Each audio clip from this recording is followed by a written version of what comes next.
So I went from high school straight into college and I wasn't even a legal adult. Hey, hi girl, what's up? Hey, how are you? My name is Margaret Angèl. Welcome and welcome back to my channel. I am so happy to have you here. In this video, I'm going to be exposing myself and talking about the biggest financial mistakes that I've made thus far in my life. But before we get into that, we're sponsored, girl. I want to take the time to thank Teddy Blake for reaching out to me and wanting to send me one of their beautiful handbags. I'm really appreciative of this opportunity. So let me show you guys what I'm talking about. So,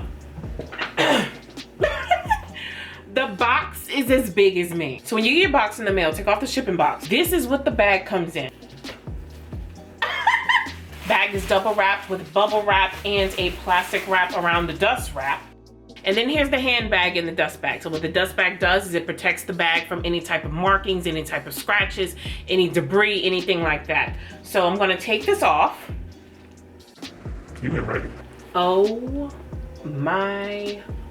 Good. This bag is so incredibly beautiful. You guys, so it has more bubble wrap on the inside that just helps maintain the shape of the handbag.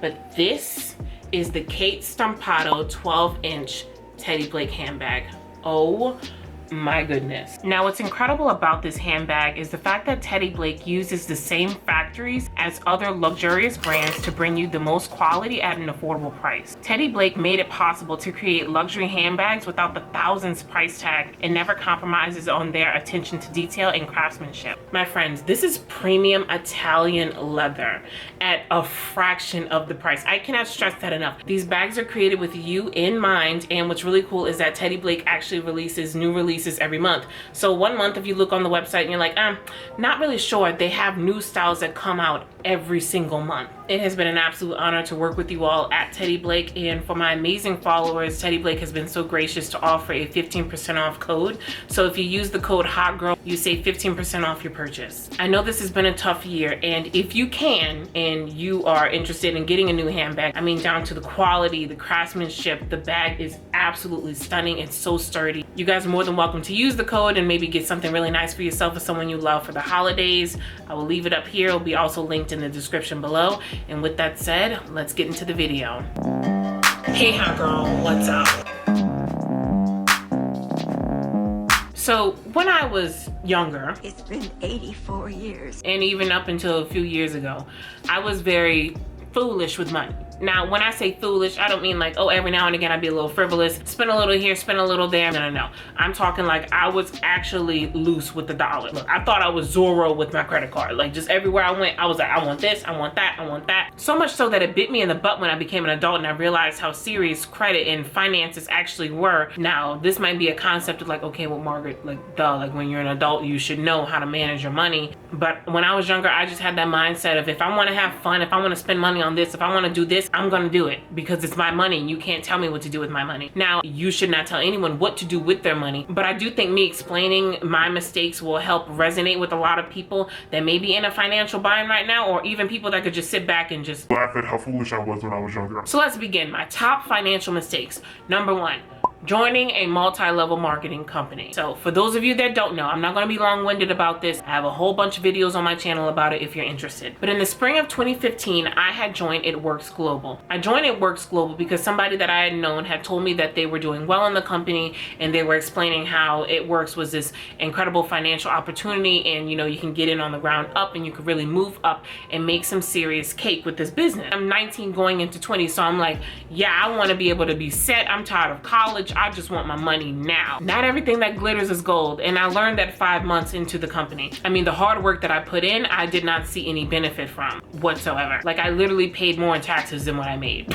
So it was a complete flop and it left me really depressed because here I am, not just even with her, but just in general, believing that this business was going to bring me so much, and then I fall flat on my face. And keep in mind, I'm young and I'm naive, and at the same time I'm ambitious. Like I want to do well. I want to bring money home. I want to show my dad that I can do it. You know, I just lost a parent and I was really struggling internally and financially. So when I saw the opportunity to join multi-level marketing and I saw the facade of people saying that everything was going to work out, of course I'm going to be an active part of that. And then when I realized that it wasn't what I thought it was, everything came crashing down. and I lost a lot of money. I would say joining It Works in the process of being with a multi-level marketing company is probably one of the biggest investment failures that I've ever made. So the lessons in that are always look at the income disclosures. If anybody's reaching out to you about these companies, ask them for real, what do they make? Never just take anything with a grain of salt. Always be inquisitive, especially if somebody's inquisitive about your money, and take the time to look at the objective side with the anti-MLM community. Hi, how are you? Okay, now the next one, never saving any money. Now, I don't know what was wrong with me with this. I have to be honest. Every time I got a paycheck, I would blow it. You could catch me at Sephora, you could catch me at Ulta, you could catch me at Banana Republic. Girl, I was a hot girl with $1. Everywhere I went, I was spending my money because I was like, if I'm giving these people 30 to 40 hours a week and I'm still in my house right now with my dad and my brother and I don't have to pay bills, you're damn right I'm gonna spend my money. This is the only time in my life where I can actually be indulgent. And to some degree, I look back and I don't actually think that's so bad, because any time in your life where you don't have to pay a lot of bills, you're gonna have fun. So I'm not really gonna fault myself for that. But I do think that I should have done better. Maybe sat down and talked with my dad, because he really could have been a great mentor with helping me with my finances. I could have taken the time to be like, you know what? Maybe I don't have to be so excited to spend $1. I mean, I was that friend to where, oh, you don't have it? Girl, I got you.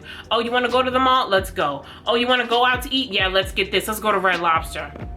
Girl, what am I doing at 20 years old spending money on lobster, okay? And I look back and I'm like, if I would have just saved 5%, 10%, I would have so much more in reserves and I'd be smarter for it. So if there's anything that I can tell you, it's save your money. Even if you live check to check, $10, $5. You don't know if you could lose your job and you need to get gas to get to a job interview. I would like to think that 90% of us can save something. I can't speak for everybody because I don't know the situation, but I do believe that we can reserve something. You know, another tip that I had learned from somebody was the fact that when they were working, they would get gift cards at different restaurants. Like they would get like $10 at Applebee's, $10 at Chili's, $20 here, $20 here. And they would do that every other check. They would just get themselves a gift card. Now the purpose for this was if they were to lose their job, then at least they would be able to go out to eat every now and again. They'd be able to have a little bit of indulgence, have a little bit of a social life, you know, kind of set yourself up, like in case something were to happen, you have the plan B to where at least you can still be social with people, at least you can still do some activities. So I kind of like that idea. You know, every other check, other than just saving money,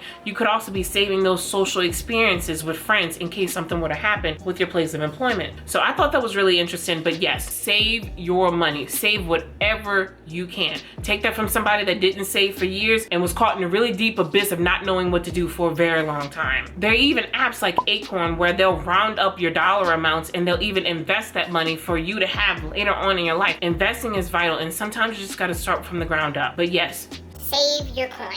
Okay, so the next one, taking out credit cards because of the percentages off. Okay, girl, look, it's no secret. I'm a shopaholic. I have a shopping addiction. I love anything on clearance. I love anything luxury. I love to shop. There's something about it. I get a happiness from it. I don't know, I get a high from it, I guess.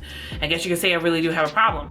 And I think the problem started when I would go into certain stores and I would always see in front of the cash register, you see, oh, sign up for the credit card and get 20% off. So here I'm thinking, oh my God, I get such a great deal. I get 20% off my whole purchase. And I get this credit card to where I don't have to pay it immediately. I can pay over time. That is such a dangerous slope. I don't even know where to begin. So first of all, your credit is completely messed up when you have credit cards out here, there, and everywhere else. Girl, I had Victoria's Secret, I had Macy's, I had Dillard's, I had JCPenney, I had the Apple credit card, the Barclay card, Ulta. I was insane. I truly was. And I think it was the fact that I was just so empowered being 18 and can making my own financial decisions no matter how stupid they were. And that's exactly what they were, absolutely foolish. I did not take the time to educate myself to realize there's a debt to income ratio that you have to have. So if I have 8 credit cards out at various places and I have a certain debt on each one of those cards and my income is not matching the debt and the debt is exceeding what I make or what I can pay, my credit is going to deplete. And that's exactly what happened. So Miss Margaret had to put on her big girl pants, get to work, save money and actually put a lot of money back on those cards until that debt to income ratio started to level out. This is a good rule of thumb. Never spend beyond 20% of what the actual maximum is on the card. So that way you know you have enough money within your means to at least spend 20% and pay that off. Don't be sitting around with debt piling up with these high interest rates that if you're not able to pay that month, okay, that's fine, but they're gonna slap you with that extra 14% the following month, and then it keeps going and it keeps going. It gets to the point to where you're paying off a credit card that you got 5 years ago and you're still paying that 5-year-old debt because of that snowball effect. Do not be naive to credit card marketing. It looks really good to see that 20% off, but that is a one-time occurrence, and that could be a horrifying benefactor later on in your life when you have to make really critical decisions and your credit's holding you back. Girl, I would spend money everywhere. Like, I'm literally sitting here thinking about the money that I've spent and how much shit I put on layaway. Okay, now this one. This one is I'm still mad about this. Like, I go back and forth because it's like, but I wanted to, but at the same time, it's like, Now, but you were stupid. like I just keep going back and forth. But buying a new car is one of the worst things you can do, especially when you're young and you're just figuring things out. So let's start with this. First of all, car dealership people are floozy. A lot of times, not everybody, but a lot of them are floozy, especially with women. I mean, they don't think we know shit.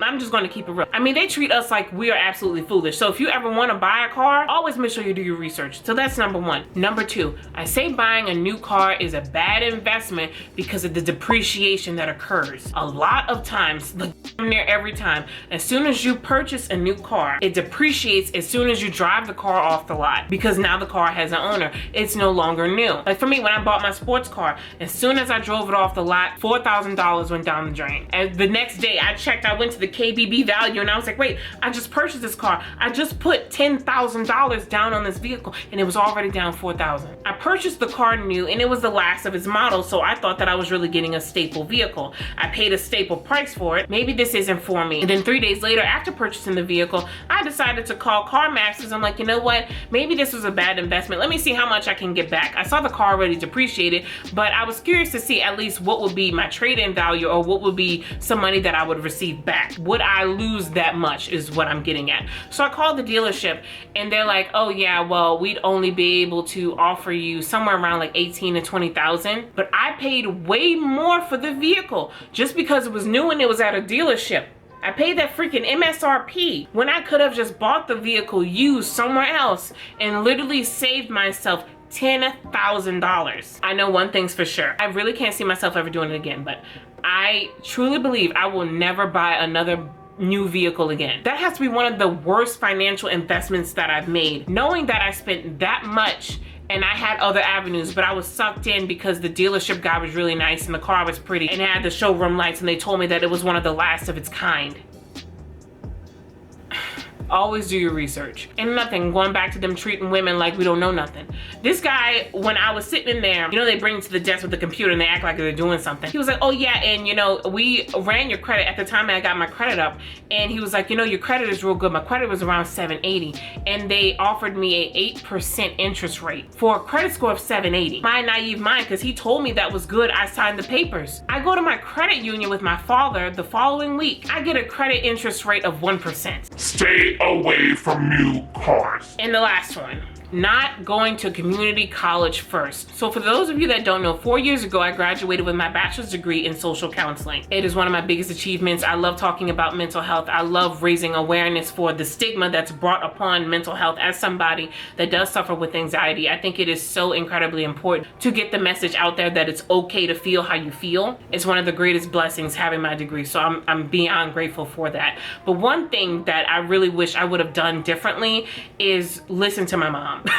Which I always say, but it's true. I really wish I would have listened to my mom with taking a year off after high school, just taking a year off, being like, you know what, I need to figure myself out. I need to work. I need to get myself together. I need to save money. I need to be more smart about my decisions that I'm going to be making as an adult, because I don't think I've ever said this on here, but I went to college at 17. I skipped a grade when I was younger. I went from high school straight into college and I wasn't even a legal adult, which in hindsight probably is the reason why I made a lot of immature decisions. But now looking back, I probably should have gone to community college first because community college is so much cheaper. I mean, it is so much cheaper than going to a state school university.